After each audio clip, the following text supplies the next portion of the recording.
Welcome, Lund loyalists, YouTubers watching on John Lund Unleashed and the Bay Area Sports Collective, those watching on X and Instagram and listening on Apple and Spotify. It's John Lund Unleashed and JohnLundUnleashed.com. Brought to you by Riopel Cosmetic Surgery and Laser Center. Right now featuring amazing stem cell technology. For all your pain and for the guys, check out the latest in low T and testosterone therapy to make you feel like yourself again. Riopel Cosmetic Surgery and Laser Center at riopelcosmetic.com. Now, all juiced up and ready to go. Here's Johnny. Welcome. As you can see right there, I'm not going to say the score is secondary because the series is tied at one game apiece, 109-94. Houston gets the best of the Warriors, and they may have won with or without Jimmy, with or without PODZ being sick. All those things are excuses. At the end of the day, you win, you lose, but the series could be affected based on Jimmy Butler's health. If playoff Jimmy can't be playoff Jimmy, then where are we at on this whole thing? Optimism after a relatively easy Game 1 win. The Rockets got back in it. Difference tonight, Jimmy Butler's injury, Bajemski's sickness. Jalen Green goes from 7 points to 38 as he hits 8 threes, 109-94. The series is tied at one game apiece. And as should have been the first thing, but the third thing there is Jimmy's health up on the chalkboard. Welcome. John Lund Unleashed, Warriors postgame. Game number 2 as they lose in Houston to the Rockets. A lot of the same old things. I do like the physicalness of the series. I like the throwback 80s and 90s kind of basketball, though. They were talking about that tonight. Not quite 80s. I would say that it is definitely physical. Covered the playoffs extensively, both with the Utah Jazz in 96, 97, and 98, with the Blazers, 99, 2000, 2001. I was beat reporter all those years for really good basketball teams who went deep into the playoffs. That was physical maybe to some extent to that level, certainly not to the 80s and the Celtics and the Sixers and the Lakers, but it's physical certainly for today's NBA, and I like it. I believe, and Steve Kerr, I'll let you hear from Steve Kerr in a second. He didn't think there was any intention or dirtiness to the play of Amen Thompson that got Jimmy Butler hurt. And I'm a believer of, hey, you know what? They're playing hard. Guys get hurt. It happens. Not every play should be a foul just because somebody got hurt or a flagrant foul or a dirty play. The one thing, though, that the rule book says in the NBA that nobody's taken into account, at least that I have heard to this point, is that you are the person in your body and you have to be responsible for it. Okay. I didn't say that in the best possible way. What I'm saying is that because you're out of control, ignorance is not any kind of defense. So he was out of control, but he is still responsible for his actions on a court. If that's Draymond Green, and this is where I'll defend Draymond Green, he'd be gone for the series. He'd be gone for a game. You have to be in control. And if you're not, that's not just because I went flying. Draymond Green, to me, didn't push Amen Thompson into Jimmy Butler. It was like the thing I heard push, and I did a short already on this. The push was like a tush push. He pushed through there and he was out of control. I know that the Rockets are trying to play physical. I get it. That's the way they're going to play this series. The Warriors aren't overly physical. They're not overly big. And so what they think they can do is push the Warriors around. And they can with Şengün. He's really good. But their whole thing is Dillon Brooks played more like Dillon Brooks tonight in Game 1. He was a little bit lethargic. That was all by design. Şengün's going to continue to be physical because he can out-physical the Warriors. They're going to try to wear them down over a long series. That much is clear. But there's a fine line between playing that way, and I'm all for it, and busting through the line and trying to stop the tush push. Show me right here where the push from Draymond Green is. Green, watch Green. I don't see a push. There's no push. Steven Adams is behind him. Does he bump him? Not to that level. I mean, that's like a LeBron James flop going through there. He dove through there. You're responsible for your actions. He didn't get pushed, and he sure as hell didn't get pushed there that hard if he got bumped. So what he was doing is coach says physical, coach says physical, coach says physical. We're going to the boards constantly. That was an out-of-control act, and that's a flagrant foul. By definition, that's a flagrant foul, and to me, it's a dirty play. You are responsible for your body on the court. And if you're out of control, that's on you. And that's a foul. And it's a flagrant foul. In today's soft NBA, you're telling me, watch Draymond. No push. And the guy goes diving through on a player up in the air. They're going to go back and look at that, and that's a flagrant foul. Absolutely a flagrant foul. And to me, it's a dirty play. Because what they're saying, and it's obvious what they're doing, Be physical, be physical, be physical, be physical, be physical, be physical, be physical. Send them a message. We're going to wear them down in this series. I get it. And I'm fine with it. That's the way they're going to play. They're bigger and they're more physical. But that was a flagrant foul. And I was shocked that they didn't call it a flagrant foul. And watch again, he's out of control. It's a player in the air. You undercut player in the air. That's a flagrant foul. And it's a dirty play in any era. You see it all the time. I can't believe somebody on the words, especially with Draymond Green sitting right there, didn't at least, and old Draymond Green would, didn't at least go over to Men Thompson and be like, what the hell, bro? You just undercut my guy. So bottom line is this, though. Whatever it is, it is. You want to call it dirty, clean. Steve Kerr is going to talk about it in just a second. I think when Steve Kerr sees a replay of it, I think they're going to be playing a different tune tomorrow, because this is the point of the series when it's tied 1-1 that you need to challenge your team to be more physical. I'll play it one more time for you. They said on TNT, oh, there was a push. Draymond Green pushed him. He didn't push him. I don't see a push. He dove through like he was stopping the tush push is what it was. That was the push.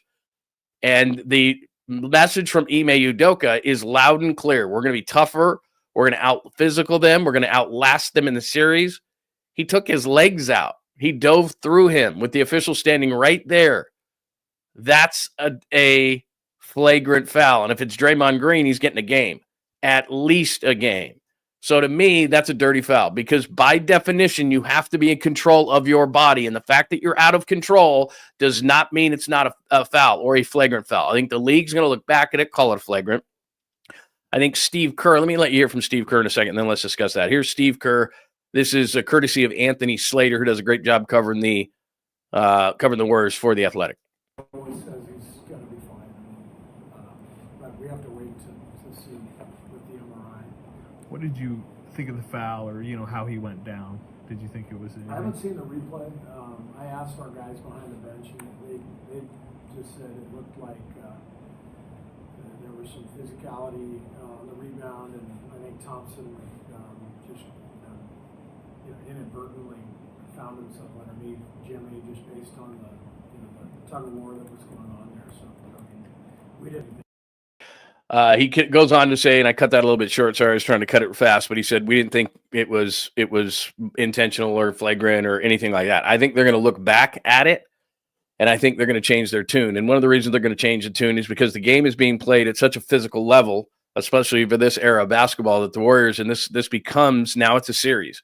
And what it does become is it becomes a war of words and how you can get the officials on your side. It would be advantageous for the Warriors in this series if it was called a little bit tighter, so that Jimmy could get to the line more, so that Steph could get to the line more. The same stuff that was happening in game one, and Houston's not going to stop it unless they get called on it, and they're not.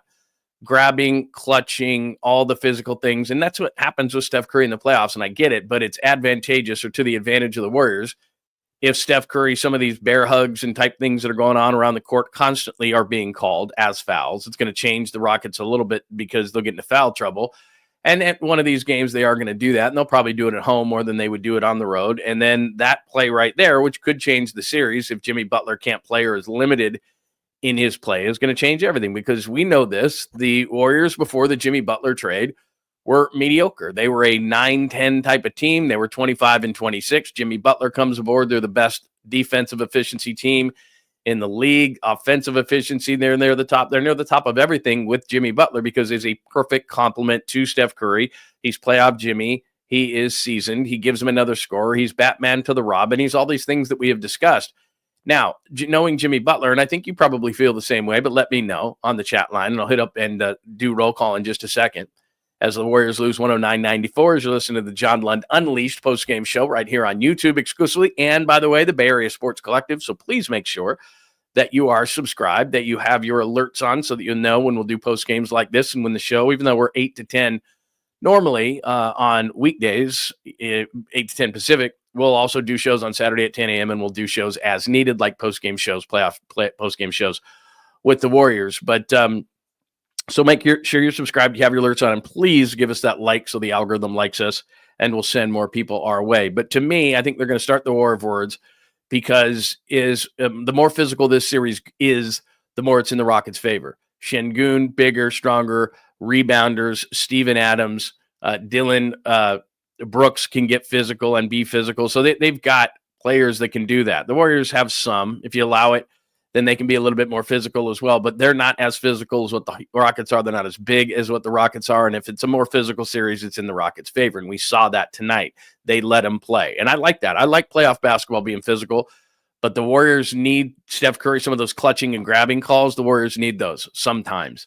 As I said, the Amen Thompson thing, I think the Warriors are going to look back at that a number of times and say there's not a push from Draymond Green there, and that was a guy that was playing out of control. And that's not an excuse by the NBA rulebook. Playing out of control, you are responsible for your body on the floor. And to me, for them not even look at it, that was a flagrant foul. You undercut a guy in the air. That constantly happens. They're lucky he didn't break his wrist, blow out a knee. We've seen that happen. Wasn't it Brandon Rush with the Warriors years ago that had that happen? When you're in the air, you are susceptible to major injury. Now, we know this injury because Steph Curry had a contusion, a back contusion earlier in the season, and Steph Curry missed a couple of games. Jimmy Butler doesn't have that luxury. The Warriors don't have that luxury.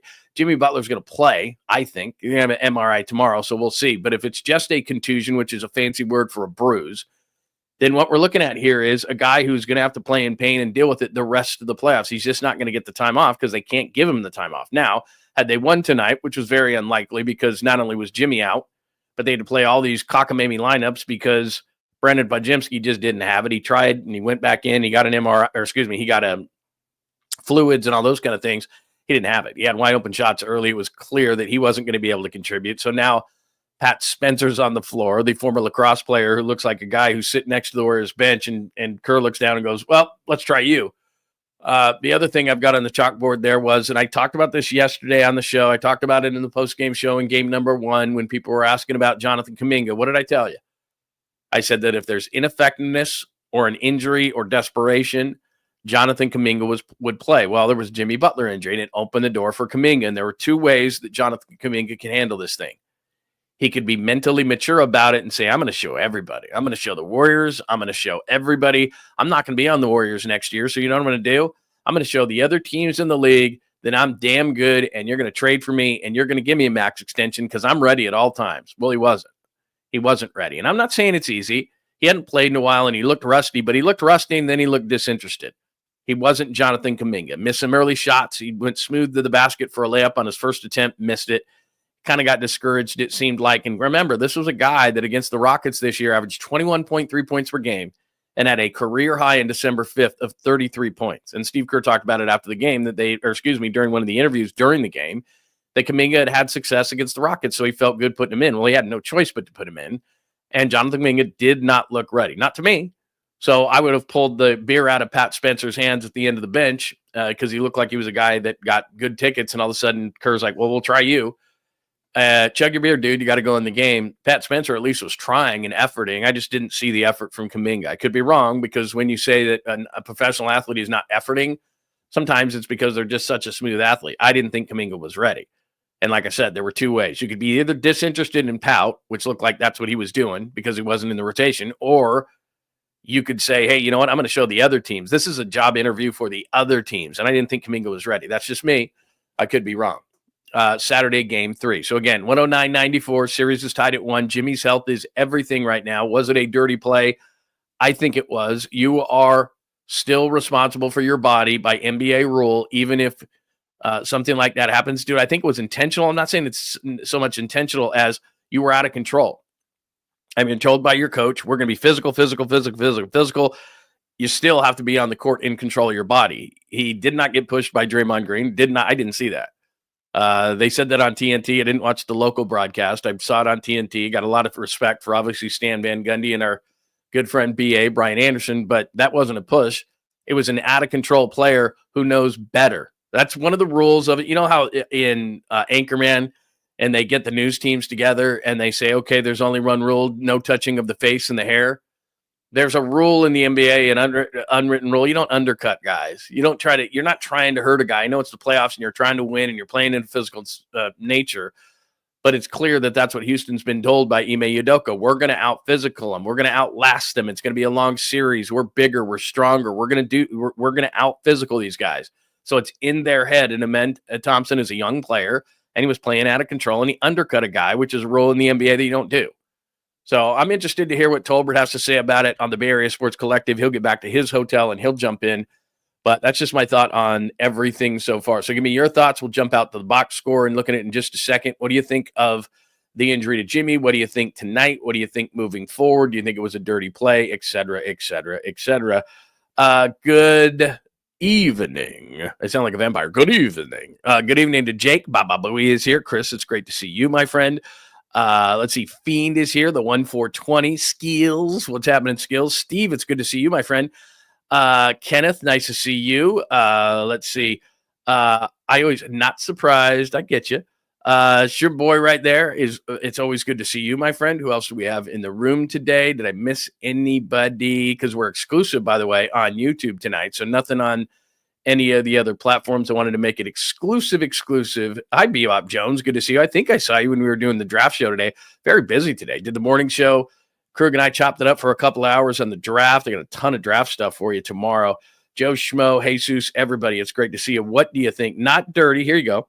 And believe me, you know me. You don't have to agree with me. I'm open to everybody's opinion. Not dirty, playing hard. That's fair. I think he's playing out of control.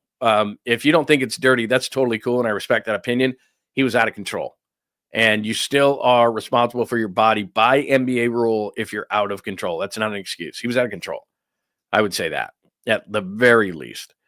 Kirk can be a legend, but it doesn't mean he's free of blame. Explain more of that to me. Because I'm not putting this on Kirk tonight, because once Jimmy gets hurt and you know that Podziemski really doesn't have it, then where are you at? He threw a bunch of lineups on the floor that he wouldn't normally throw out there. And, you know, the fact that Pat Spencer's in the game and it's not a 25-point blowout, you know what kind of a game it is. He's just trying to push buttons down the line, and he's like, what can we go with here? What do we have? Who do we have? And I just don't think he I don't think he had much choice to play who he played. I couldn't agree with you more. Yup, Kuminga is gone. He just mentally wasn't in the game, and it's really disappointing. And what he doesn't understand at his young age, what is he, 22, 23? What he doesn't understand at his young age is that, it's done with the Warriors. It's clear. One thing that we're seeing in this series, whether they win it or not, and whether Jimmy Butler's in there or not, or whether Pat Spencer's in there or not, or whatever the lineups are, is they're screaming and yelling for a two-way big. A guy who can put it in the hoop on one end and defend on the other. And those guys are really, really hard to find. You know, Mobley of the Cavaliers and guys, it's really hard to find those guys. Quentin Post is a nice player. I like him off the bench occasionally. But in this series, he's overmatched on the defensive end. And to be honest, Draymond Green, because he's got to play so much five in this series, it's really difficult for him too, because he gets gassed. And you got to take him out of the game, or you got to get him off him for a minute. And that's why Post and others come in and at least try, and Looney and so forth. I wouldn't be opposed to a little bit more Looney in this series. He's a little bit more physical. He's a little bit better of a rebounder. I know you give up some on the offensive end, but they're going to have to figure something out. I'd take Looney over Post at this point, because if Post is not hitting threes, then he's giving you 0 on the defensive end. He's not a great rebounder for his size. He's okay, but he's going to take a couple of years to get going. But Jonathan Kuminga in the offseason is going to be traded for, hopefully, a two-way big, a stretch two-way that can play defense, rebound, shoot some threes. I'm not saying he's going to be as good as what Kuminga's been in the long term. Think of like a guy like Bobby Portis, maybe. You know, they need somebody like that in a series like this, that they've got more size than Draymond Green, because your 6'6" center, he's efforting, and he's a damn good defender. And by the way, let me throw this out there, because I'll talk about this more on my show tomorrow. I hope he doesn't win Defensive Player of the Year. I know that you're like, what? I hope he doesn't win Defensive Player of the Year. And I think it's going to be Dyson Daniels of the Hawks anyway, because of all the steals he got this year, and he's gotten kind of a lot of buzz here, but it'll piss Draymond Green off. And I've told you the story a million times when I was covering the Bulls and the Jazz in 98 and Karl Malone won the MVP, and every single press conference that Michael Jordan did, and I covered the series, he mentioned it in some schneid way, you know, like, hey, Karl Malone's the MVP, not me. Karl Malone's the best player on the floor. I mean, he's the MVP. And he would look at writers and certain guys who he knew voted for Karl Malone, and Karl Malone did, and Michael Jordan ate him up. And it motivates certain guys. Not that necessarily that Draymond Green needs it, but Draymond Green will get pissed. And so I hope Dyson Daniels wins it tomorrow and Draymond Green doesn't, because it's going to piss him off even more. And that can be a great motivating factor. Not that he's not already motivated, but he's going to say, all right, you don't think I'm the Defensive Player of the Year? Watch this.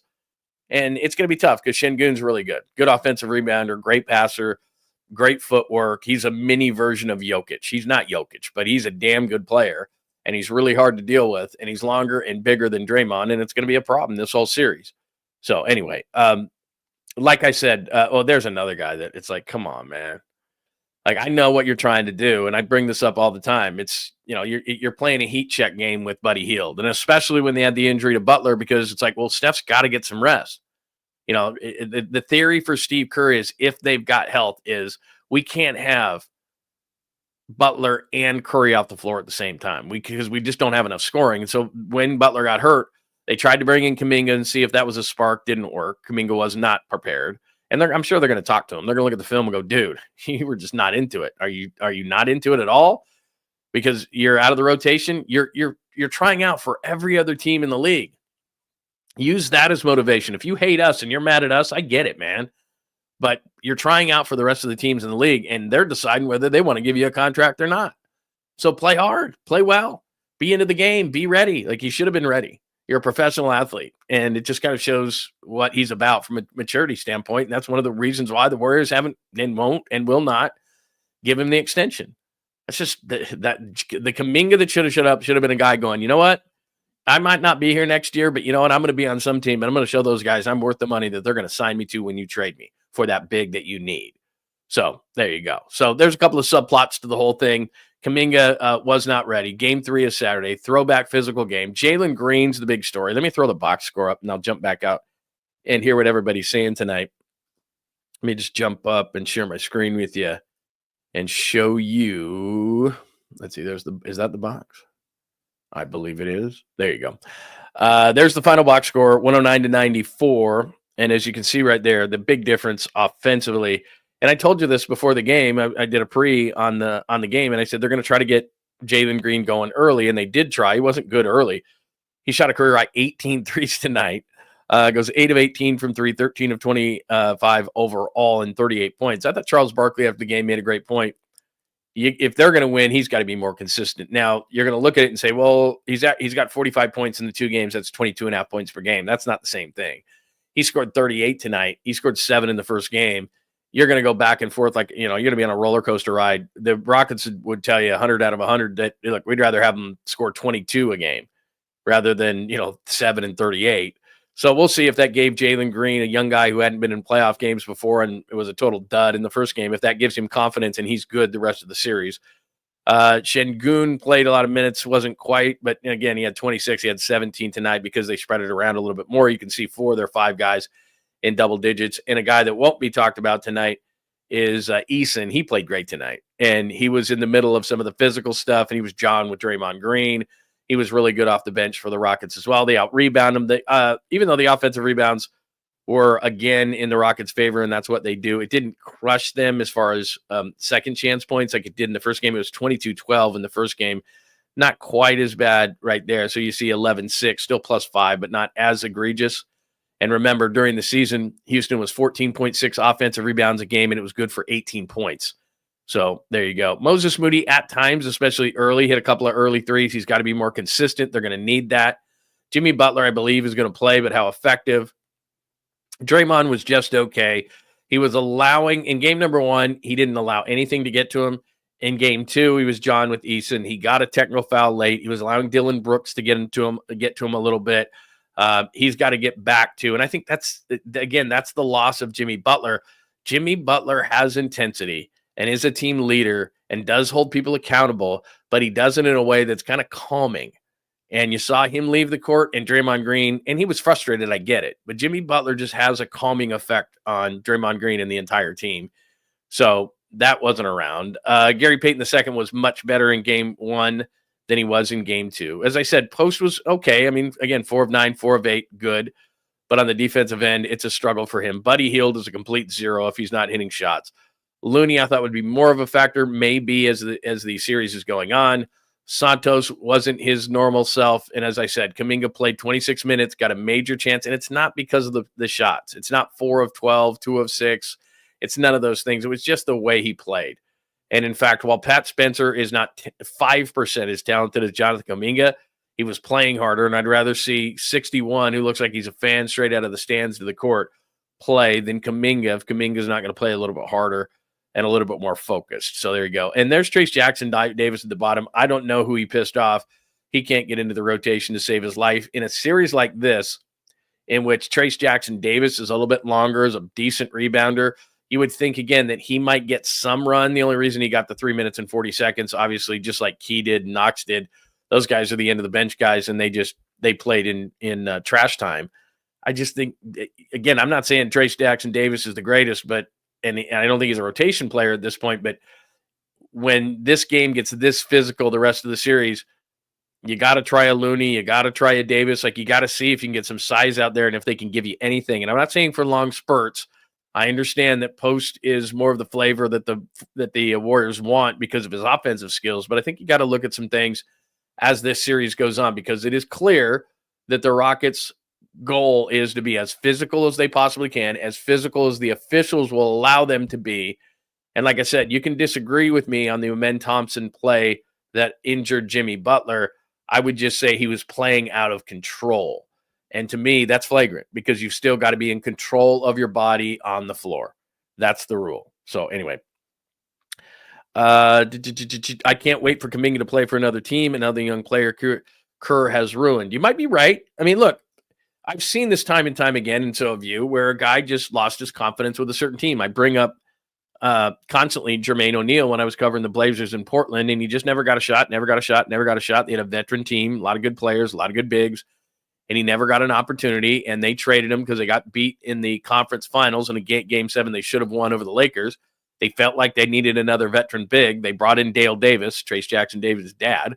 They brought in Dale Davis from the Pacers. He wasn't big enough to deal with Shaq. Nobody is. And they had Sabonis, and they threw all these guys at him.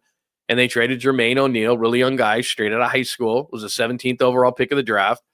He hung out for a couple of years, couldn't crack the rotation, went to the Pacers, was a multi-time All-Star.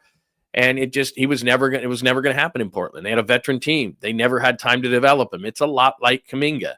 And he may go to another team and be a really nice player. But it was, and you have to admit, well, you don't have to. You can say whatever you want. But it was disappointing to not see Jonathan Kuminga ready to play tonight. Maybe he will be next time out. Maybe because Jimmy Butler's injury. And even if he plays, and I think he will because it's the playoffs. If this was the regular season, Butler would probably sit for a couple of games. But it's not. It's not the regular season. It's the playoffs, and it's a 1-1 series. So he may play, but he may play and say, you know what, I can't play as much. And that may open the door for Kuminga. But if I'm Steve Kerr and I'm on the flight home tonight, I'm talking to Kuminga and saying, you got to be focused, man. I know you're probably not real happy with me right now, but play for you. Don't play for me. Play for you, because someone is going to give you that contract, maybe. And they saw what I saw. They saw that I don't think Kuminga was ready tonight. That's just what it was. And you're not playing for us, and you can be pissed off at us, but use that as motivation, because someone's going to give you the contract if they think you're worth it. So you're not auditioning for us. You're auditioning for the other teams, every other team in the league. So think about it.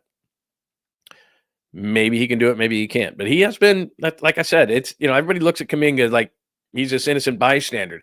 He's been a problem to coach. He's been a pain in the ass. I give him credit for shutting his mouth after being taken out of the rotation, and he went after the Clippers game, and he shot shots after the game, and I'm sure his agent told him just chill out. So he hasn't lashed out or anything like that, but he certainly, to me, and I could be wrong, but to me, he mentally wasn't ready to play. And I don't know if Steve Kerr addressed that after the game. Let's see, 2 seasons ago. Yeah. Draymond. Look, Draymond's been good. I mean, Draymond Green has been much, much better. He's been much better. He was frustrated tonight. I get it. He was frustrated tonight. He was frustrated because Şengün is dominating the matchup. He was frustrated because Jimmy's hurt. He was frustrated because they were down a bunch, all those kind of things. And it got the best of him tonight, but he can't let that continue, because once Houston sees a little bit of opening for a frustrated Draymond Green, they're going to pound it and pound it and pound it and pound it. That's what they're going to do. It's on the chalkboard for every team the Warriors play. Get Draymond Green frustrated. And tonight they did. And I give Dylan Brooks a lot of credit, who I don't necessarily have a whole lot of respect for of his game in general. His role is essentially as an irritant. Now, he hit a couple of shots tonight, but after game 1, I think it was Kevin Harlan who mentioned it on TNT when he was calling the game with Reggie Miller, and said Dylan Brooks has made it a point to be more chill, and that he's ruined, he's been a problem on all these other teams. Well, in the playoffs, if I'm Houston, I want him to be fired up. And tonight he was, and he was an irritant. And so was Eason. So some guys got to Draymond Green tonight, but he's got to reel it in. That's all. What else tonight? And again, 109.94, John Lund Unleashed and the Bay Area Sports Collective. And I do know that Tolbert is going to jump on. Let me make sure that Tommy's not on right now, because I'll jump out and you can listen to Tommy if you want to when he jumps on. And he's, you know what, actually, I don't know. Is he going to jump on? Because I should text Ogden right now and see when Tommy's going to jump on, because I know that Tolbert is going to jump on from Houston, his hotel room, and grab a couple of beers. I did hear that maybe the flight was going to be leaving a little bit earlier. So let me just check Tolbert's show to make sure he's not on right now, because I did hear that, yeah, okay, he's not on right now. Let me text his producer really quick to just make sure when he's going to be on, and I can promote that as well. Let me just see what time you coming on. All right, let me just make sure. I'll do this real quick. What time are you coming on? I can let you know what's going on there. So there you go. Let me see if maybe he already texted me and I just didn't, because I got like a bunch of unread texts there. No, that's not it. Okay, I think we're good as far as that goes. So I'll let you know when Tom's going to jump on. It was really cool. A couple of nights ago, or what's it? Wednesday, Sunday after the game, because it was game one and they weren't trying to get out of there. I had heard that possibly they're trying to get out of there a little bit earlier, which might mean that Tom won't have time to do the post-game show. So let me check out exactly what they're doing. But there you go. I heard Kuminga's now 7'2". I love that, man. Nice avatar, by the way. Love it. I love it. What's that? Kendrick Perkins, right? Kendrick Perkins. I don't understand the hate that Kuminga gets from people in the Bay Area media. Unbelievable. I don't hate Kuminga. I like Kuminga. I'm just telling you that I know a few things behind the scenes, and he's been tough to coach at times. He's been an issue at times. Maturity has been an issue at times. Trust has been an issue at times, which is why Steve Kerr doesn't play him in the rotation that right now there's a trust factor in the playoffs. And I know that it's frustrating. I mean, hang on a minute. I just got a text back. Jeff the arena, so it's going to be a sec. Okay, Tom just left the arena, so probably another half hour. But it's not that I'm down on Kuminga. It's just that the writing is on the wall here. That if you're not going to play him in game 82 against the Clippers, if you're not going to play him in the play-in game, if you're not going to play him unless it's emergency break glass, which tonight was with Jimmy's injury and Podziemski's sickness and general ineffectiveness by the team, that they tried to get a spark out of Jonathan Kuminga, and that's exactly the situation I told you it would take for Kuminga to get in, either desperation or an injury, which both happened tonight. And I'm not ripping on Kuminga. I'm just watching as an educated eye who's covered this league for about 25 years and looking at Kuminga's body language, and I just didn't think he was ready to play. I didn't think he had the energy, the playoff energy, and he's a young player, but he's seen the playoffs. He knows what the playoffs are all about. It's been a while because they've lost in the play-in game, but he was on the roster when they won the championship in 22. He knows what it's all about. He knows the intensity of the playoffs. He knows the level that you have to play at, and I just didn't see it tonight. And to me, I said this before Kuminga took the court tonight. As I said, there's going to be one of two ways that he's going to do this. He's either going to pout and he's not going to be ready, and that's what it was, or he's going to be a guy that is going to go, I'm going to show you, and he's going to be pissed off, and he's going to play with his hair on fire. And I was hoping for that, because like I said, if I'm Kuminga's agent, I'm going to him going, look, pal, you're not going to be on this team next year. It's clear that and we said this before the series even started, they need size. They need a stretch. They need they need a guy who can hit it on one end and defend and rebound on the other, which is a really tough thing to find, but they're going to try to use Kuminga, I think, as bait in the offseason to get that. They don't want to give him the contract for the very reasons that I just said. They don't trust him. Sometimes he hasn't been coachable. There's been a maturity issue or 5 with him, and they don't feel comfortable giving him the money. And I think that they're a little gun shy too after the Jordan Poole situation. He's a little bit like that. So they haven't seen the consistency from him. So again, I'm not anti-Kuminga. I'm simply telling you that that's what is in the organization's mind as far as Kuminga is concerned. I think there is a definite belief with some in the organization that, man, if we trade this guy, we could get burned. But you've already made the commitment and we've had this conversation, but you can look at the numbers, whether you agree with them or not, but the analytics that the Warriors look at say that he doesn't play well with Jimmy Butler, does not play well with Draymond Green. The numbers aren't great when you add Curry to that bunch. And Jimmy Butler just signed a 2-year extension after this one. Draymond Green's going to be around a couple more years, and obviously Steph Curry is. So they don't mesh, at least according to the analytics. So it's not hate necessarily. It's all those things combined. But when the playoffs roll around, and you'll hear Steve Kerr say this ad nauseum, and so I'll say it ad nauseum, which is trust. There's a word, and it's called trust. And while Moody's not as talented, he trusts him. While Podziemski is not as talented, he trusts him. While Guy Santos certainly isn't as talented, he plays a garbage man role that Kuminga doesn't. So we've had this conversation a lot. I was hoping Kuminga would come in and give him a charge tonight. And I was thinking he would be, because I thought, you know what? He was mature enough to not to not lash out after he didn't play in the Clippers game. He went and shot shots and probably burned off some of that negative energy. I'm sure he talked to his agent. He didn't lash out to Steve Kerr or to the media, which is a sign of maturity. So I thought, you know what? He's going to be ready. I thought he was going to be ready. And people can say, you know what? I think he did okay. That's fine. But from what I saw, I didn't see it. But I could be wrong. I absolutely could be wrong. Let's see. Tony says, hi, Tony. Good to have you. I'll take 1-1 coming back home every time. Kuminga needs a change of scenery, but Warriors haven't drafted well, so they're going to match the offer he gets, then trade him within 1 to 2 seasons.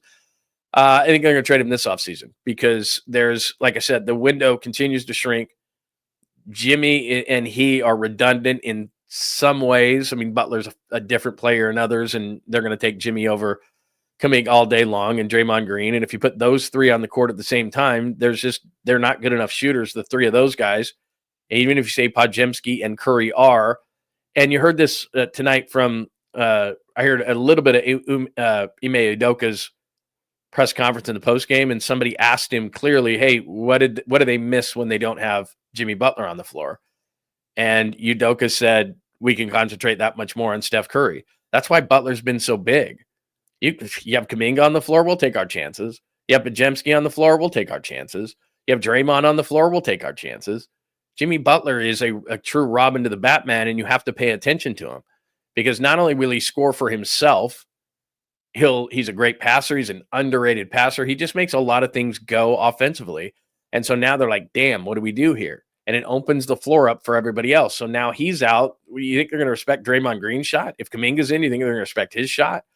His whole thing is going to the rim, getting to the mid level, getting to the free throw line. Well, that's what Jimmy does, and he does it better.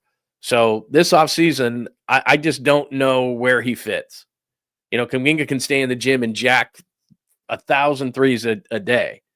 I don't know that that's going to get him that much better. Now that's what they need.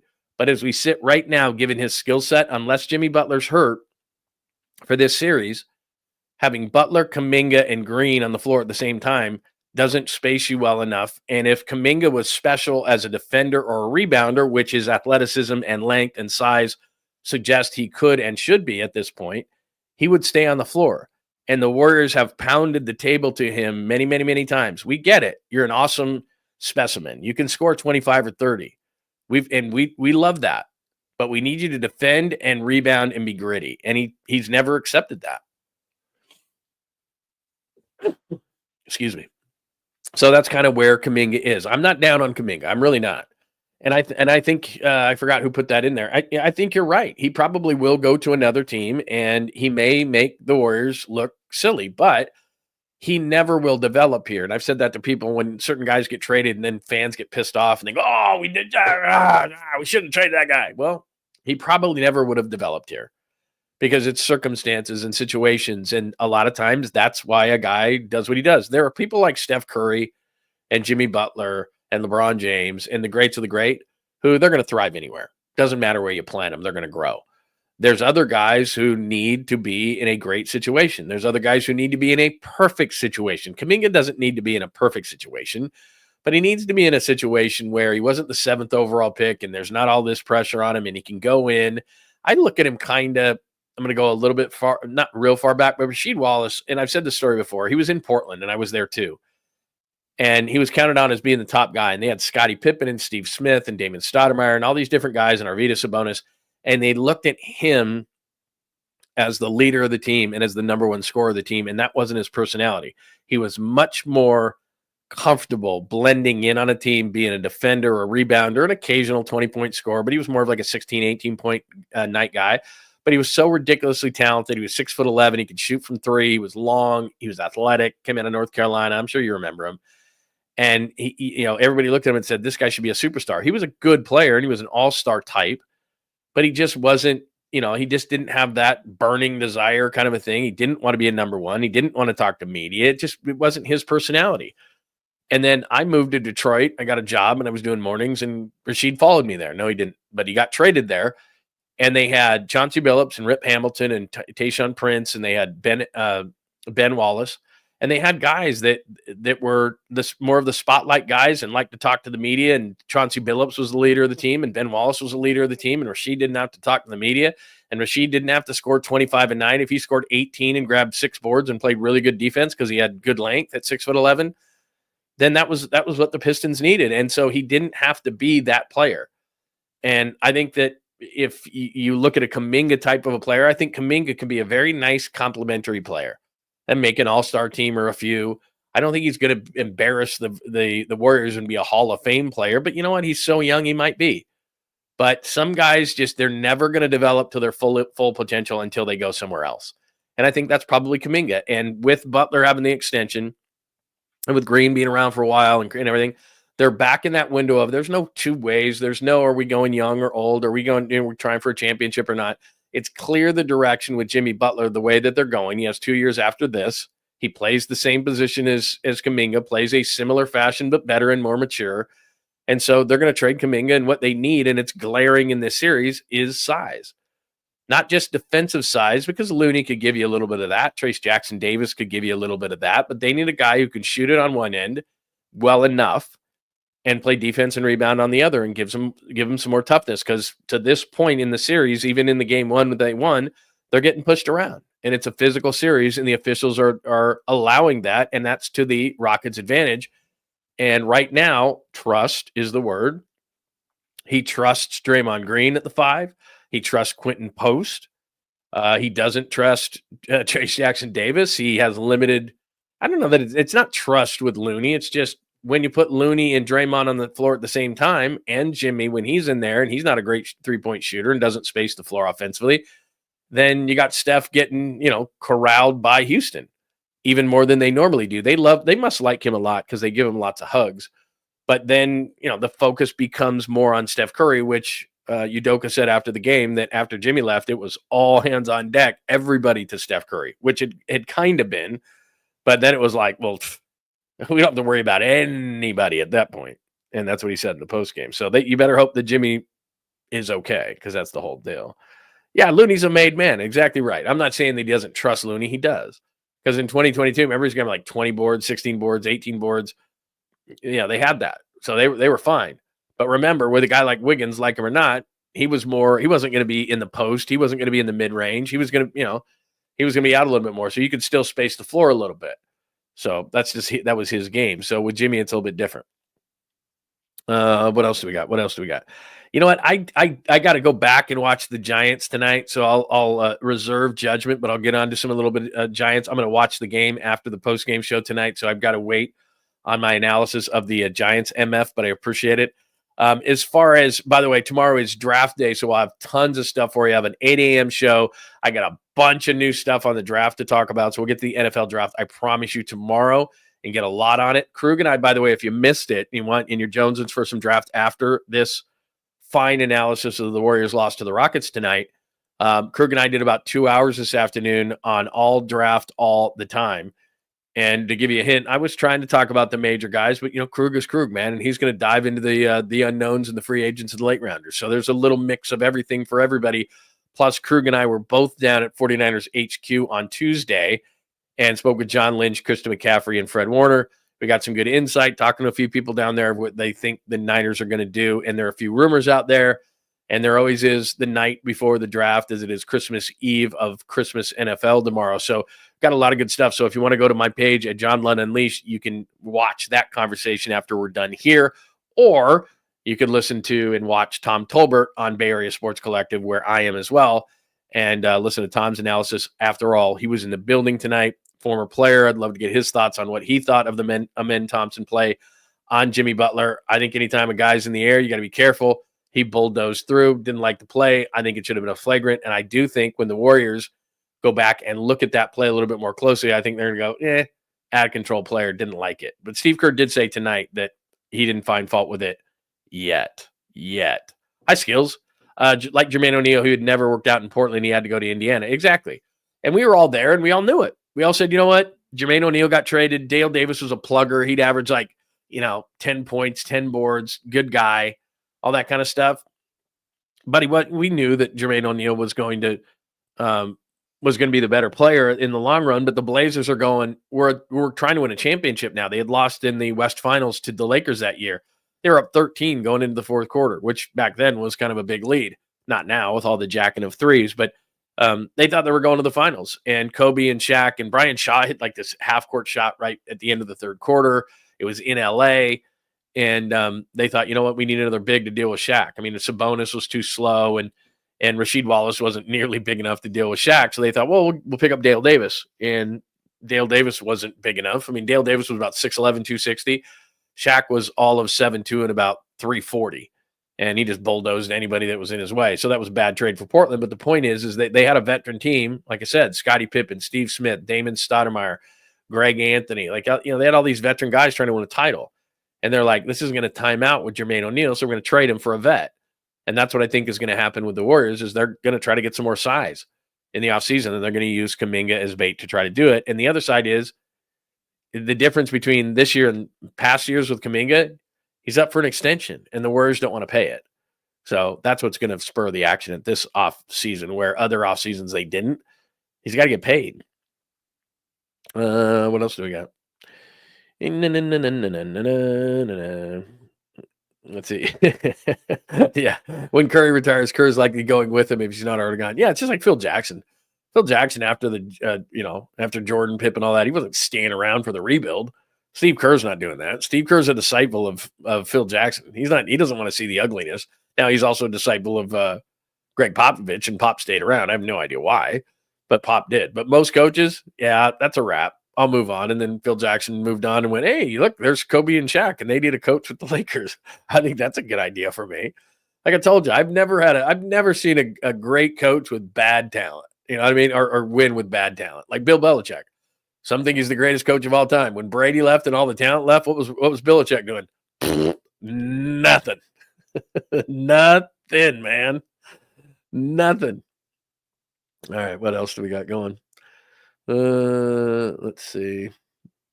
Yeah, that's what I mean, Tony. When Curry retires, will Kerr be the Belichick of the NBA?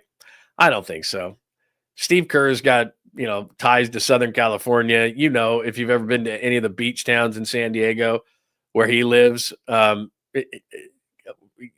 you got enough money. He got enough money as a player. He didn't have to go in and coach it. He was doing TV. He was the GM of the Suns. He's got more money than any, he's got a lot of money, and he doesn't need it. So I'd see Steve Kerr as a guy who's going to go down to Southern California and chill. He's not a lifer. Steve Kerr has even said that before. He's not a lifer. He's not a lifer NBA coach. He coached the Warriors. His legacy is set in that regard. He was a multi-time champion as a player. He doesn't have anything left to prove. Tom Tolbert would have more insight into that. But I mean, I did shows with Steve Kerr when he was a player, when he played one season with the Blazers. We did lots of shows when I was working with Tom with Steve. He's an incredibly laid-back guy. I could see him going to, San Diego, back down there and just hanging out and chilling out. I don't know that. I don't think Steve Kerr is ever going to coach another team. And I think, as Skills, I think, said, after Steph Curry's gone, what's the point? That you can prove to yourself that you can rebuild the team? Yeah, I would have no interest in that. Warriors will lose this series. I don't know. I still feel like, and that's a great point, I don't think they're going to lose the series. I still think they are going to win the series. They did get one. They have the home court advantage. Now, a lot of it depends on Jimmy Butler. If Jimmy Butler is going to play, I feel 99.9% confident in saying that. Jimmy Butler's going to play. It's the playoffs. Steph Curry had this injury earlier this year, the back contusion, pelvic contusion, I guess they call it, the pelvic contusion. He missed 2 games. It's the playoffs. Shoot that sucker up. Let's go. Jimmy's got to play. We saw him without Jimmy tonight. I know Pods was sick too, but they need Jimmy. And And Udoka said after the game, like, he kind of got a grin on his face, like, they didn't have Jimmy. We went hard at Steph. They were already going hard at Steph, but they went really hard at Steph. So they know. That's what they did. They just went at Steph and said, we got this. Steph Curry, get ready. You think we were at you before and giving you the hugs and all that stuff? You ain't seen nothing yet. So if Jimmy's going to play, it doesn't come down to that. It comes down to how effectively will Jimmy play. And guys play with injuries all the time and adrenaline and shoot it up and all those kind of things. I would be more concerned for the length of the playoffs and what this changes for the Warriors. Does this change this series? Not necessarily.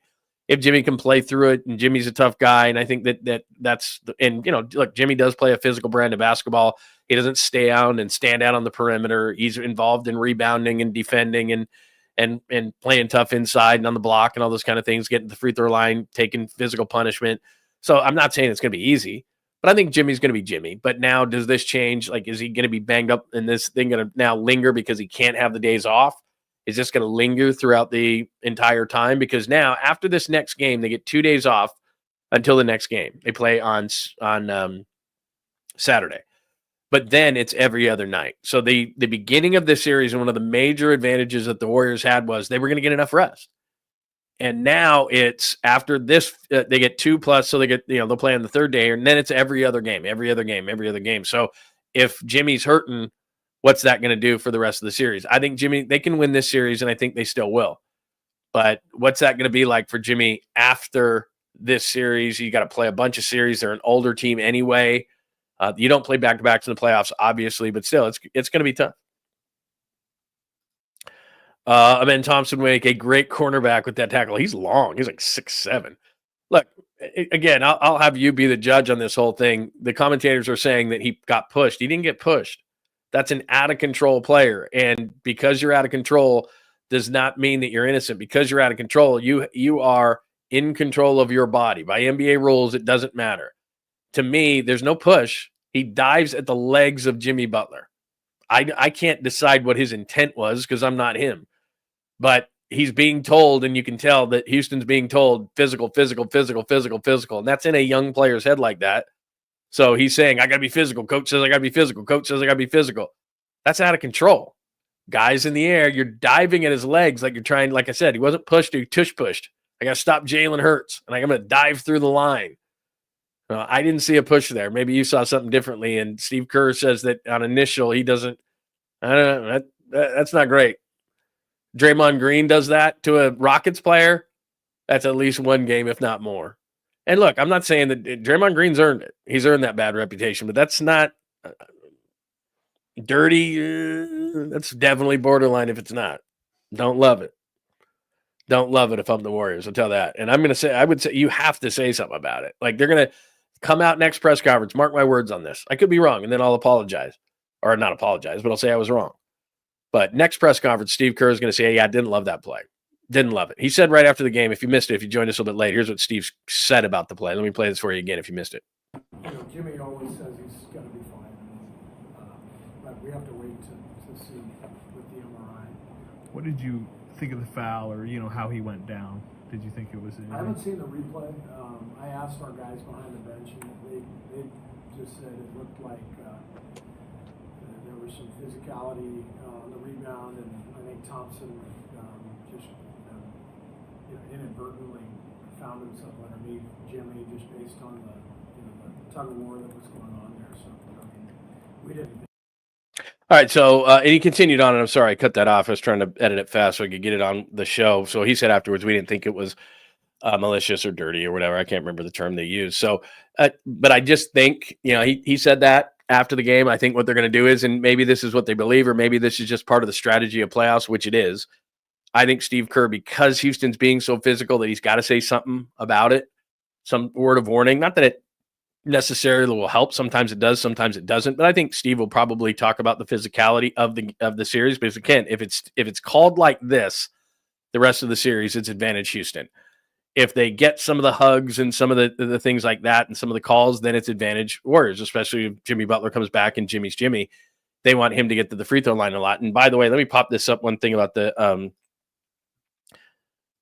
the series itself. Nobody's going to the free throw line in this series. I don't know if you've noticed or if you looked at the box there, but the Rockets or the Warriors went 18 times. Jimmy Butler didn't play a lot. I get that, 752. Jimmy gets to the free throw line, one time? And in the first game, he didn't get to the line a whole lot of times either. So they're not getting to the line like they normally do. They're obviously allowing players to play. I have no issue with that. I've said it forever. I like the physicality. I also said that it would be different in the playoffs. It's more of a half-court game. The Rockets got out a little bit more, but they're a team that gets a lot of points in transition. They're not great in half-court. They're great at getting second chance points and second chance opportunities and cashing them in, and they like to get out and run and use their athleticism. That's what they do. Şengün does a lot of those things inside, but that's what they do, and they were allowed to do those things. So when it gets back to the Bay Area, will it be a little bit different? Well, in order for that to happen, not necessarily, but what Steve Kerr is going to try to do is mention the physicality, mention the officials, and along those lines, because that was the biggest play of game number 2, I would be surprised if Steve Kerr didn't say something about that play, that maybe it was borderline or something like that. He's got to fire his guys up that way. So he did say after the game he didn't see it. They'll go back, and not only would they watch it, but I think that part of the plan is kind of to tell the officials, you kind of owe us one. And that's what you do in the playoffs. Whether it works or not, who knows? But Phil Jackson used to do it. All the coaches did it. Pat Riley did it. If they feel like, and again, think of the Lakers. Showtime Lakers against the Celtics. Lakers wanted to get out and run with Magic and Worthy and those guys. They didn't want a physical game. Kareem Abdul-Jabbar was a big center, but he wasn't at the end of his career. He wasn't a big physical center. He was more finesse. So they didn't want to play that kind of game. And so Riley was always talking about it. Phil Jackson with Jordan. And even though the Bulls were physical, he didn't want Jordan to get pushed around by the Pistons and those teams. He was constantly talking about officials during series. No question about it. I was there. So Steve Kerr is going to say something about it. It's just a matter of will he, I don't know that he's going to get to the level where he says it was a dirty play with Amen Thompson like I have, but I think that he is going to say something about the play itself. Hey, Tuna Balm, this is a good point. When Zaza took out Kawhi, Spurs never retaliated and bowed out. I expect the Warriors to put their tail between legs. Well, I don't know what I would call it. I understand what you're saying. I don't know what I would call it. But nowadays, it doesn't do a whole lot to retaliate. Like back in the day, yeah, you'd see in the playoffs guys fighting and getting physical and guys getting an elbow to the head and Lambeer doing certain things and stupid stuff and Rick Mahorn and all those guys. You had specialty guys on your team that were kind of like that. Maurice Lucas back in the day and all that. They were retaliators.